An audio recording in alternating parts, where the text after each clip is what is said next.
নমস্কার, আজকে আমি আপনাদের সাথে একটা রেসিপি শেয়ার করব কালো জিরা দিয়ে বাটা মাছের পাতলা ঝোল। তো প্রথমে আমি কড়াইটাকে গরম করে নিয়েছি, পাশে আমি হলুদ লবণ দিয়ে মাছটাকে মেখে রেখেছি।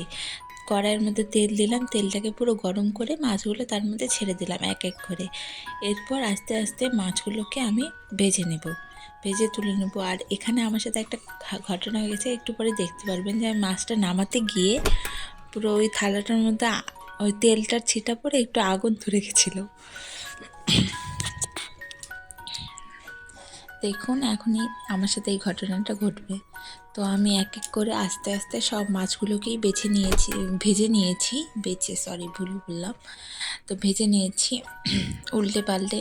প্রথমবার আমি এরকম রেসিপি ভিডিও শেয়ার করছি আপনাদের সাথে। যদি ভালো লাগে অবশ্যই কমেন্ট করবে। এরপরে কোনো ভিডিও লাগলে তাহলে আমি আর কি ভিডিও দেবো, আরও রেসিপির ভিডিও। তো এখনই আমার সাথে এই ঘটনাটা ঘটবে গাইস।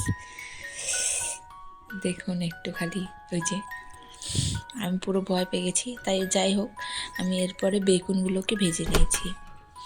বেগুনগুলোকে ভালো মতো করে লবণ হলুদ দিয়ে একটু ভেজে উঠিয়ে রেখেছি। তারপরে এক এক করে আমি কালো জিরা আর শুকনো লঙ্কা ফোড়ন দিলাম। এরপর আলুটাকে দিয়ে দিলাম। আলুটা দিয়ে এবার আমি লাল লাল করে একটু ভেজে নেবো, তার জন্য অপেক্ষা করে আছি। তারপর আমার যখন লাল লাল করে ভাজা হয়ে যাবে, তারপরে আমি দিয়ে দেবো পেঁয়াজ, আদা, একটু রসুন 2-1 টুকরা, পেঁয়াজও ওই একটা মাঝারি সাইজের পেঁয়াজ নিয়েছি, আদা অল্প আর লঙ্কা দিয়েছি, কাঁচা লঙ্কা। এটাকে এবার আমি এটাকে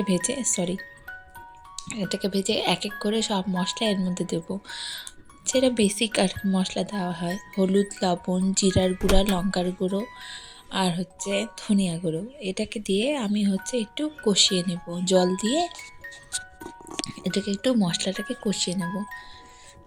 দেখো স্টেপ বাই স্টেপ যারা নতুন রান্না আর কি শিখবে, আমিও যেমন নতুনই রান্না শিখতেছি, তো তারা দেখলে পরে বুঝতে পারবে। জল দিয়ে এবার আমি এটাকে ঢেকে দেবো, যাতে আলুটা একদম পুরোপুরি সিদ্ধ হয়।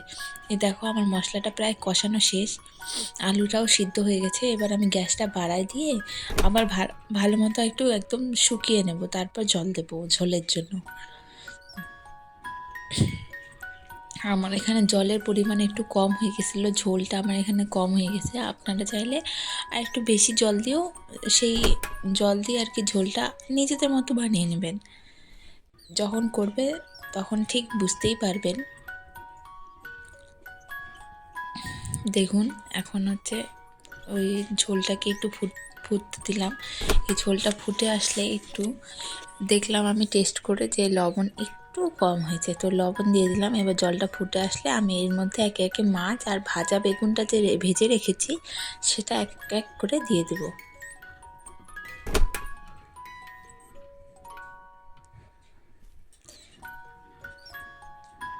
এরপর আমি এটাকে 2 মিনিট কি 1 মিনিটের মতো একটু ফুটতে দেব। আপনারাও ফুটতে দেবেন একটু।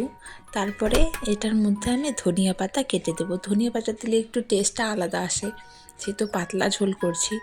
এরপরে একটু জিরার গুঁড়া ছড়িয়ে ব্যাস নামিয়ে নেবেন, হয়ে গেল রান্না রেডি। নমস্কার।